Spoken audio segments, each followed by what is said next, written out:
Hola, te habla Chosei Taco Quiroz. Hoy quiero invitarte a leer una de las más grandes novelas de la literatura universal, Drácula, de Bram Stoker. Drácula, publicada en 1897, marcó un hito en la historia de esas criaturas que han aterrorizado a muchas personas por generaciones. Los vampiros no serían lo mismo sin esta majestuosa novela.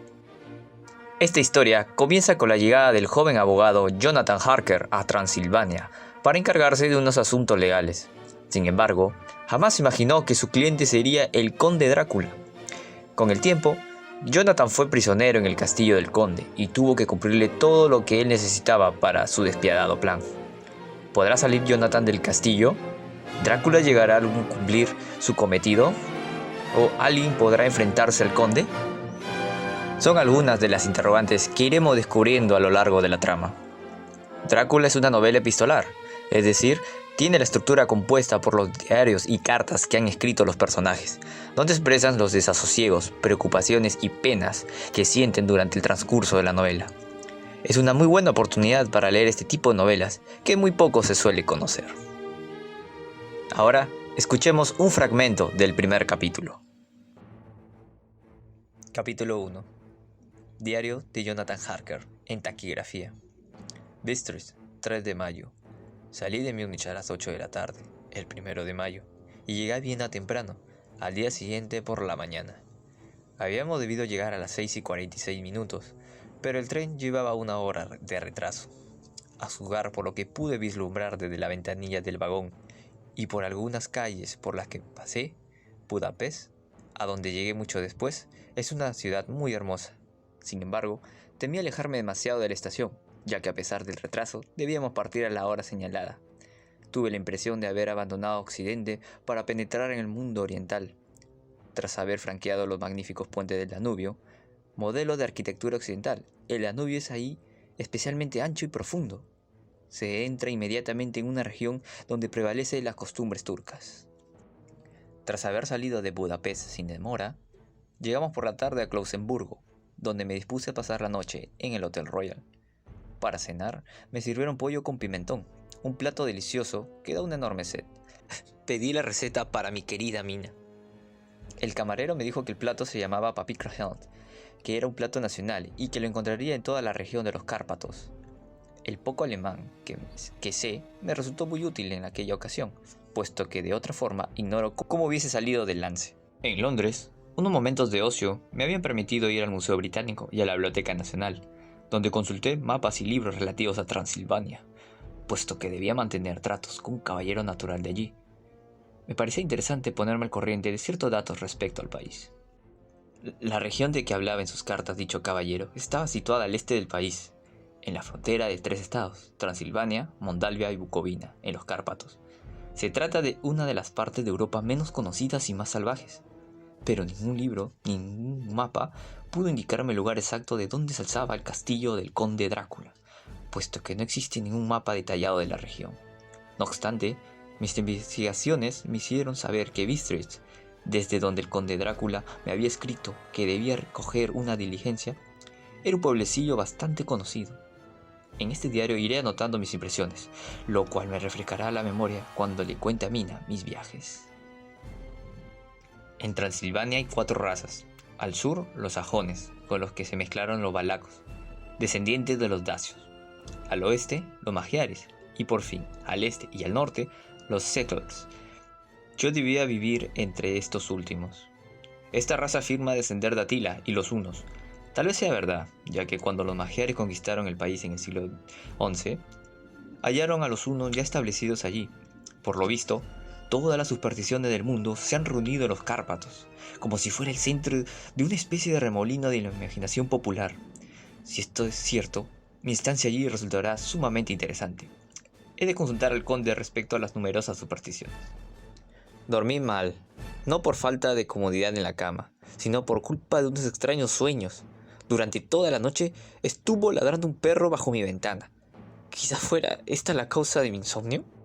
O el papicra, puesto que tuve que beberme todo el agua de la jarra, ya que la sed parecía agostar mi garganta. Por fin me dormí profundamente al amanecer, pues me desperté cuando llamaron a la puerta, y me pareció que llevaba ya bastante rato llamando. Desayuné otra vez papicra, junto con una especie de sopa de harina de maíz, llamada mamaliga, y berenjenas rellenas, que se denomina impletata. También he anotado la receta para mina. Comí apresuradamente, ya que el tren partía unos minutos antes de las 8, o, con más exactitud, habría debido partir antes de las 8, pues debía de llegar a la estación a toda prisa a las 7:30. Tuve que aguardar más de una hora en mi compartimiento, antes de que el tren se pusiera en marcha. Por lo visto, cuanto más se interna uno en Oriente, menos puntualidad tienen los ferrocarriles. ¿Qué ocurrirá, pues, en China? Avanzamos toda la jornada a través de un paisaje tan bello como ameno. Tan pronto divisamos aldehuelas como castillos agazapados en la cima de escarpadas colinas, semejantes a los que se ven en los grabados antiguos. A veces seguíamos riachuelos o ríos que, a juzgar por los guijarros de sus orillas, deben sufrir grandes crecidas. En todas las estaciones donde nos deteníamos, los andenes estaban repletos de gente que mostraba toda clase de atavíos. Unos parecían simplemente aldeanos como los de Francia o Alemania, con chaquetillas cortas encima de unos pantalones burdos y sombreros redondos. Otros grupos eran más pintorescos. Las mujeres eran bonitas cuando se les miraba desde lejos, pues la mayoría era tan gorda que parecían detalle. Todas lucían unas mangas blancas muy luminosas y amplios cinturones adornados con tejidos de otros colores, que flotaban a sus alrededor por encima de las faldas. Los eslovacos eran los más extraños, con sus enormes sombreros de vaquero, sus pantalones ahuecados de un color blancuzco, sus camisas de lino blanco y sus gruesos cinturones de cuero claveteados de cobre. Calzaban botas altas que recogerían los bajos de sus pantalones, y sus cabellos negros y espesos, así como sus negros bigotes, añadían pintoresquismo a su aspecto. Por lo demás, no era muy agradable, en verdad. De haber viajado yo en diligencia, los habría tomado por bandoleros. Sin embargo, me han asegurado que son incapaces de causar el menor daño, ya que son muy pusilánimes. Era ya de noche cuando llegamos a Britzes, que, como ya noté, es una población bastante interesante. Situada casi en la frontera, en efecto, después de Britzes solo hay que franquear el collado de Borgo para estar en Bucovina. Ha conocido periodos tormentosos, cuyas señales ostentan aún. Hace 50 años, diversos y grandes incendios la destruyeron casi por completo. A principios del siglo XVII, soportó un asedio de 3 semanas y perdió 13.000 de sus habitantes, sin hablar de los que parecieron víctimas del hambre y las epidemias. El conde Drácula me había hablado en sus cartas del hotel La Corona de Oro, y me encantó ver que se trataba de un edificio muy antiguo, puesto que ansiaba, como es natural, conocer las costumbres del país.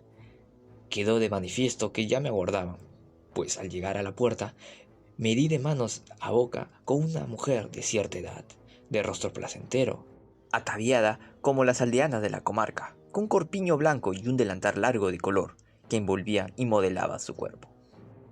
¿Es usted el caballero inglés?, preguntó con una leve reverencia. Sí, respondí. Jonathan Harker. Sonrió y le murmuró algo a un hombre en mangas de camisa que se hallaba detrás de ella. El hombre desapareció para volver casi al instante. Me entregó una carta. He aquí lo que decía. Mi querido amigo, sea bienvenido a los Cárpatos. Le aguardo impaciente. Duerma bien esta noche. La diligencia para Bucovina sale mañana a las 3 de la tarde. He reservado su pasaje. Mi carruaje lo esperará en el collado de Borgo para conducirle al castillo. Espero que su viaje desde Londres le haya resultado grato y que disfrute de una feliz estancia en mi país. Amistosamente, Drácula. 4 de mayo. El propietario del hotel también recibió una carta del conde, pidiéndole que me reservase el mejor sitio de la diligencia, pero cuando intenté formular ciertas preguntas se mostró reticente y fingió no entender mi alemán, lo cual era mentira, puesto que hasta entonces me había entendido perfectamente, a juzgar por la conversación que habíamos tenido cuando llegué al hotel. Él y su esposa intercambiaron una mirada de inquietud, y al cabo el hostelero me contestó con unos balbuceos, explicándome que el dinero para el pasaje de la diligencia había llegado por correo, junto con una carta, y que no sabía nada más. Al preguntarle yo si conocían al conde Drácula, y si podían hablarme del castillo, los esposos se santiguaron, declararon no saber nada, y me dieron a entender que no conseguiría arrancarles ni una sola palabra. Como se acercaba la hora de la partida, no tuve tiempo de interrogar a nadie más, pero todo aquello me pareció muy misterioso y poco reconfortante. Cuando yo iba a marcharme, La dueña del hotel subió a mi habitación. ¿Tiene que ir verdaderamente allá?, me preguntó con voz alterada. Oh, pobre joven, ¿de veras tienes que ir allá? Estaba tan trastornada que apenas podía expresarse en el escaso alemán que sabía, y que mezclaba con unas palabras totalmente incomprensibles para mí. Al contestarle que debía partir al instante, y que si se trataba de un negocio de suma importancia, volvió a preguntarme, ¿sabe qué día estamos? A 4 de mayo, respondí.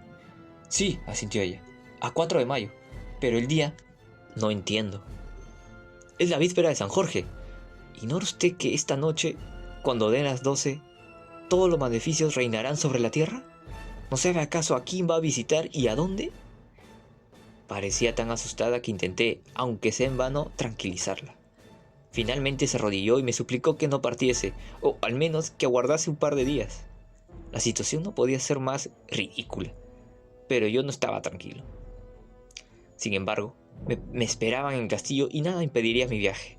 Traté de levantarla del suelo, asegurándole con tono grave que le agradecía su interés por mí, pero mi presencia en el castillo era absolutamente necesaria.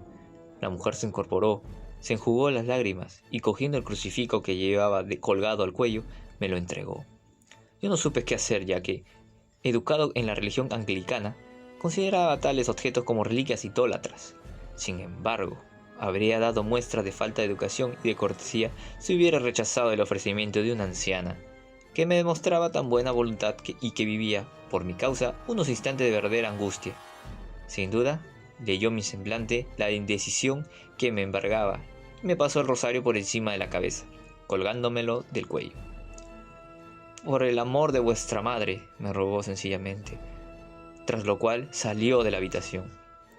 Escribo estas páginas del diario mientras espero la diligencia que, como cabía de esperar, lleva retraso. La crucecita aún pende de mi cuello.